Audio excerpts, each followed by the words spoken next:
Hello friends, healthy life style நம்ம இன்றைக்கி பார்க்க போகிறது என்னென்னு பார்த்தீங்கன்னா வேப்பெண்ணெய். அதாவது நம்ம வீட்டில் தேங்காய் எண்ணெய்க்கு அடுத்தபடியாக வேப்பெண்ணெய் வந்து ரொம்ப முக்கியமாக இருக்கணும். இந்த வேப்பெண்ணெயை யூஸ் பண்ணி நம்ம என்னென்ன பெனிஃபிட் அடையலாம்ன்றதை அந்த வீடியோவில் பார்க்க போகிறோம்.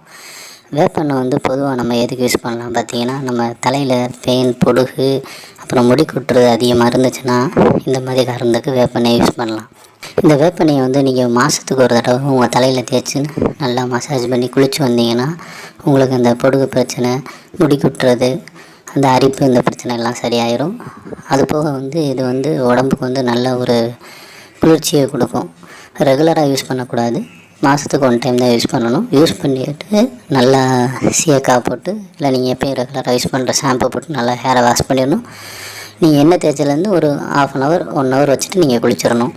இந்த வேப்பெண்ணெயை நீங்கள் வந்து ஃபேஸில் அப்ளை பண்ணும்போது உங்கள் ஃபேஸுக்கு குளிர்ச்சி கொடுக்கும். 2வது அங்கே ஃபேஸில் இருக்க அந்த பரு, பிம்பிள்ஸு அந்த மாதிரி இருக்கிறதெல்லாம் வந்து கண்ட்ரோல் பண்ணும்.